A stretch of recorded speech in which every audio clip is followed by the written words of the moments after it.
할렐루야. 에이티스 복음방송 시청자 여러분, 오늘 저는 이 시간 여러분들과 하나님의 말씀을 함께 나누고자 합니다. 오늘 여러분들과 하나님의 말씀을 보고자 하는 내용은 마태복음 24장 3절부터 14절까지 말씀을 가지고 우리가 한번 생각해보는 시간을 갖도록 하겠습니다. 마태복음 24장 3절입니다. 예수께서 감람산 위에 앉으셨을 때에 제자들이 조용히 와서 이르되 우리에게 이르소서 어떤 때에 이런 일이 있겠사오며 또 주의 임하심과 세상 끝에는 어떤 징조가 있사오리까. 예수께서 대답하여 이르시되 너희가 사람의 미혹을 받지 않도록 주의하라. 많은 사람이 내 이름으로 와서 이르되 나는 그리스도라 하여 많은 사람을 미혹하리라. 난리와 난리 소문을 듣겠으나 너희는 삼가 두려워하지 말라. 이런 일이 있어야 하되 아직 끝은 아니니라. 민족이 민족을 나라가 나라를 대적하여 일어나겠고 곳곳에 기근과 지진이 있으리니 이 모든 것은 재난의 시작이리라. 그때 사람들이 너희를 환난에 넘겨주겠으며 너희를 죽이리니 너희가 내 이름 때문에 모든 민족에게 미움을 받으리라. 그때 많은 사람이 실족하게 되어 서로 잡아주고 서로 미워하겠으며 거짓 선지자가 많이 일어나 많은 사람을 미혹하겠으며 불법이 성함으로 많은 사람의 사랑이 식어지리라.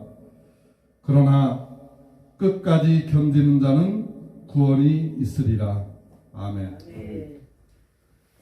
오늘 이 말씀을 가지고 여러분들과 잠시 대화를 나누고자 합니다. 지금 우리 대한민국은 대한민국뿐만이 아니라 전 세계의 많은 사람들이 코로나 바이러스라고 하는 병 때문에 몸살을 앓고 있습니다.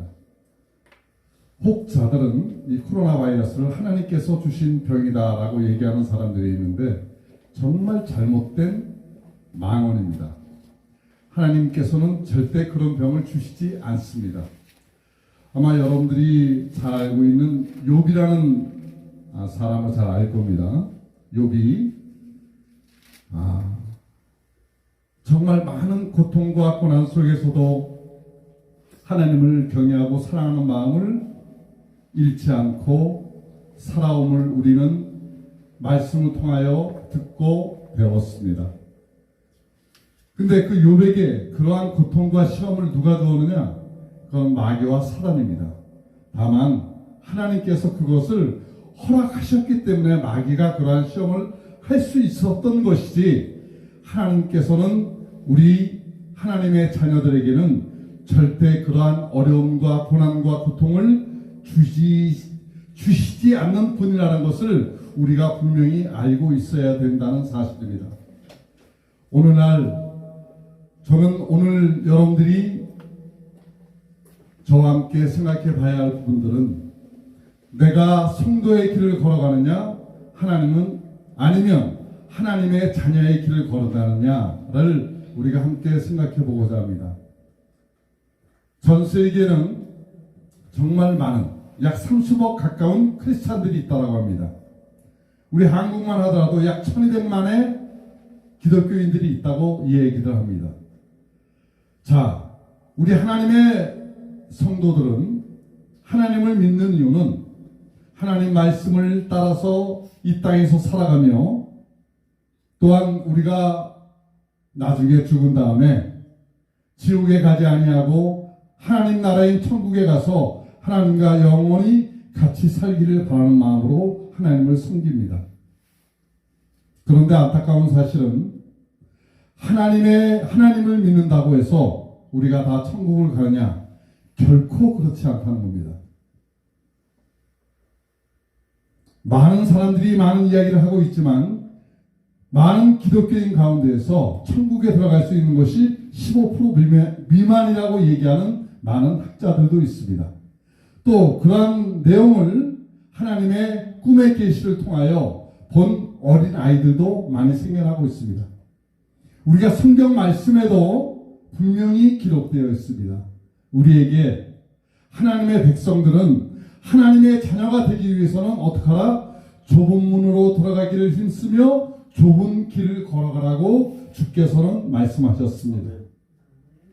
과연 그 좁은 문은 무엇이고 좁은 길은 과연 무엇이냐? 지금 방금 우리가 함께 봉독한 내용을 보면 우리가 마지막 때에 어떻게 살아가야 할 것인가에 우리의 모습에 대해서 가르쳐주고 계십니다. 오늘날 우리 대한민국이 기독교가 하나님을 배도하고 하나님의 이름을 통하여 하나님을 욕되게 하는 집단들이 너무나도 많습니다.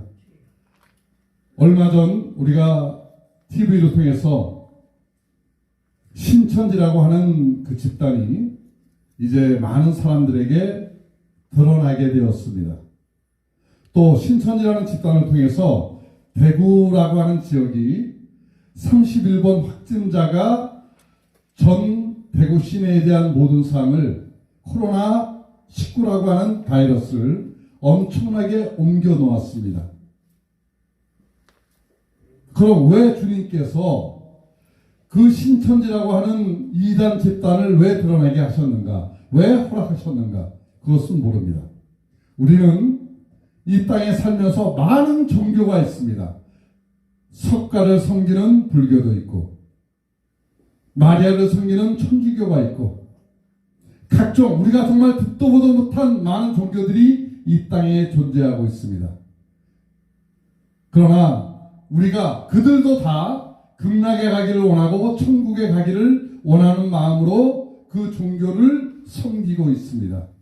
그러나 우리의 성경에는 반드시 기록되어 있는 것이 나 외에는 나의 이름 외에는 천국에 들어올 자가 없다라고 분명히 못을 박아 놓았음에도 불구하고 사람들은 그것을 받아들이려 하지 않는다는 사실이에요. 우리의 삶은 어떻게 살아야 할까요? 자, 우리가 어떻게 하면 기독교인이 될 수 있을까요? 은혜를 받기는 너무 쉽습니다.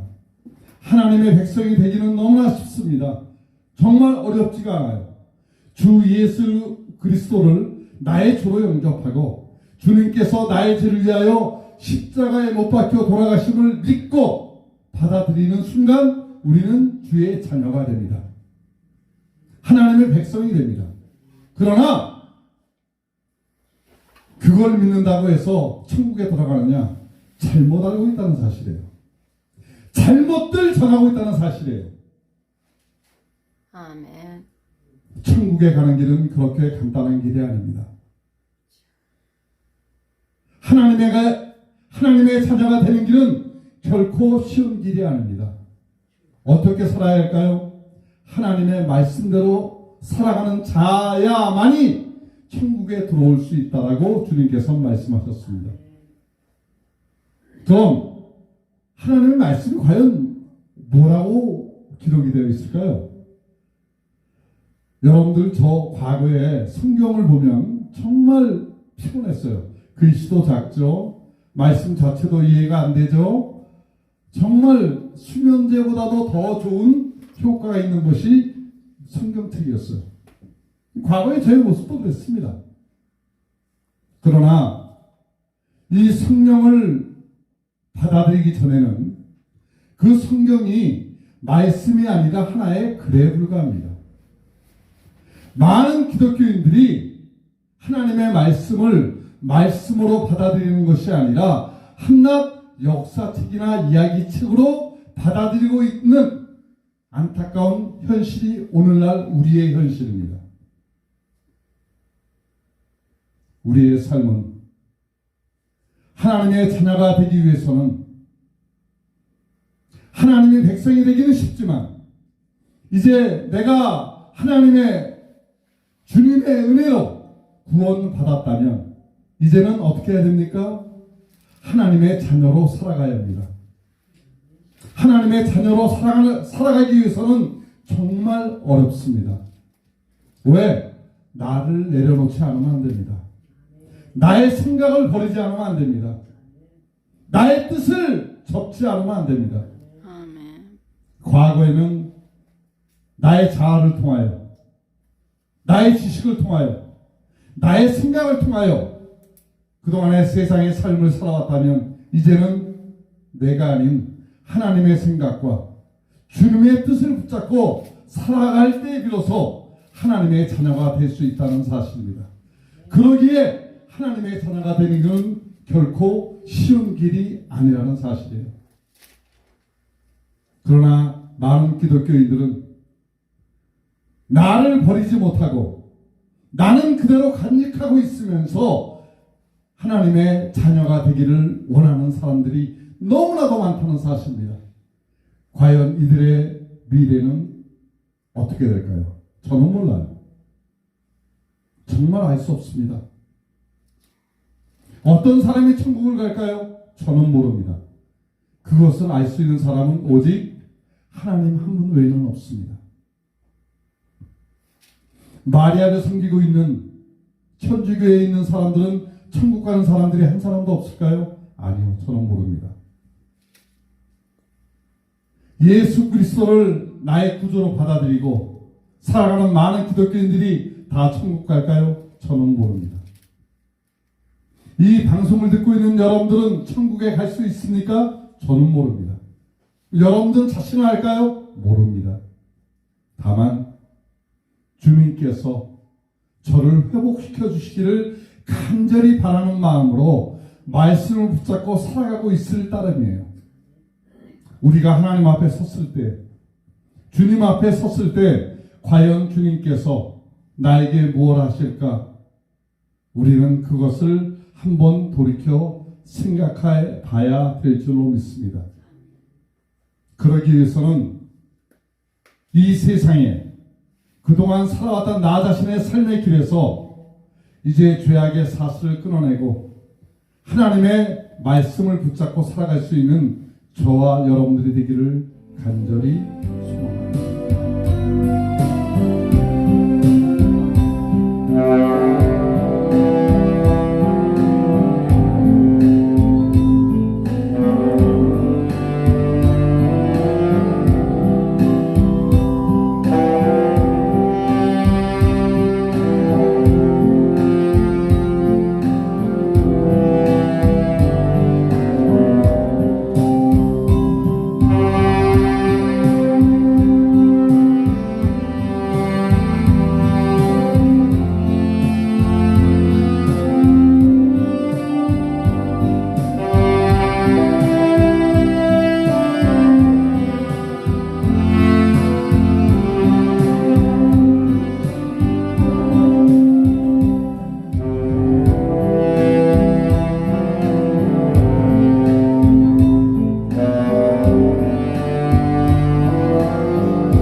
오늘 현 시대가 안타까운 것은 제가 요즘처럼 마음이 답답함을 느낄 때가 없습니다. 그 이유는 예배를 드릴 수가 없어요. 이 작은 코로나 바이러스라는 것 때문에 사람들이 모이는 것을 국가에서 모이지 않기를 제약은 아니고 권고를 하고 있습니다만은 많은 이들이 우리가 함께 모여서 주일이 되었음에도 불구하고 하나님 앞에 예배를 드리지 못하고 인터넷이나 방송을 통해서 하나님께 예배를 드리는 지금 오늘날이 되었습니다. 여러분들은 어떠실지 모르겠지만 저는 예배를 드릴 수 있다는 것이 얼마나 기쁜 것인지, 그게 행복한 것인지 정말 돌이키는 귀한 시간이 저에게는 되었습니다. 제가 과거에 이 악기를 들고 교회에 가서 많은 성도들에게, 하나님의 백성에게 우리가 예배를 어떠한 마음으로 드려야 하는가에 대해서 함께 대화를 나눈 적이 있습니다. 우리 하나님의 자녀들은 하나님을 경외하는 삶을 살아야 합니다. 그럼 과연 경외함이라는 것이 뭐냐? 사전적인 의미를 제가 여러분들에게 말씀을 드려보자 하는 것이 아니라, 하나님을 경외한다는 것은 나의 삶에 있어서 하나님이 제일 우선이 되어줘야 한다는 사실입니다. 우리가 하나님을 섬긴다고 하면서, 하나님을 모신다고 하면서 우리의 삶의 모습은, 하나님은 나의 삶에 있어서 3등, 4등, 5등 또는 저 뒤에 밀려나 있음을 느낄 때가 너무나도 많습니다. 우리의 삶은 이제 바르게 정립되어야 될 줄로 저는 믿습니다. 아멘. 정말 나를 돌아봐야 됩니다. 아멘. 지금까지의 나의 믿음을 다시 한번 생각해 보아야 합니다. 아멘. 하나님을 믿는 것이 하나님을 경외하기 위해서, 경외하기 때문에 하나님을 섬기는 것이 아니라 축복받기 위해서, 무엇인가를 얻기 위해서 하나님을 섬기고 있다면 얼마나 안타까운 것이며, 하나님께서 그들을 보실 때 주님이 얼마나 가슴 아파하실 것인가를 우리가 다시 한번 생각해보는 이 시간이 되시길 간절히 소망합니다. 요즘 우리 많은 기독교인들이 정말 정치에 뜻을 두고 정말 많은 교회종들이 교회라는 곳 예배당에서 하나님의 말씀을 전파할 때 우리가 어떻게 생활해야 하는 것을 가리키는 것이 아니라 어떻게 해야만이 하나님께로부터 축복을 받는 것인가에 대해서 가르치는 그러한 주의종들이 너무나도 많을 때 저는 너무 가슴이 아픕니다. 지금은 나를 돌아봐야 할 때입니다. 내가 어떻게 하는 것이 하나님을 기쁘시게 하는 삶인지를 돌아봐야 할 때라고 저는 정말 여러분들에게 묻고 싶습니다. 사랑하는 하나님의 자녀 여러분, 정말 우리가 진정한 하나님의 자녀가 되기 위해서는 하나님이 무엇을 원하시는가, 내가 어떻게 하는 것이 하나님을 기쁘게 하는 것인가에 대해서 생각하는 저와 여러분들이 되기를 간절히 소망합니다. 아멘. 지금까지 내가 살아왔던 나의 삶의 모습을 정말 완전히 바꾸어 놓고 정말 하나님께서 원하시는 삶으로 살아가기 위해서 발버둥 치고 넘어지면 또 일어나고 또 주님을 외치고 성령님을 바라는 우리가 되기를 간절히 소망합니다. 아멘. 우리가 하나님의 자녀가 되기 위해서는 예수님을 영접한 다음에 해야 할 작업이 바로 회개입니다. 회개 없는 하나님의 자녀는 있을 수가 없습니다. 그러나 그 회개 또한 쉽게 이루어지지 않습니다. 우리는 하나님께 나에게 회개의 영을 부어달라고 간절히 기도해야 합니다. 그랬을 때 비로소 나 자신의 삶을 진정 돌아보게 되고 나의 잘못이 무엇인가를 깨닫게 되며 그 회개를 통하여 하나님의 자녀로 한 걸음씩 한 걸음씩 걸어갈 수 있다고 생각합니다. 나를 돌이킵시다. 진정한 하나님의 되시길 간절히 소망합니다. 마지막으로 용서하소서라는 찬양으로 저의 오늘 이 시간을 마무리 짓도록 하겠습니다. 여러분들 늘 승리하시고요. 기도와 말씀 정말 여러분들 삶 속에서 멀어져서는 안 됩니다. 이렇게 시국이 어렵고 힘들수록 하나님께 나를 온전히 맡기는 저와 여러분들이 되기를 간절히 소망합니다. 네.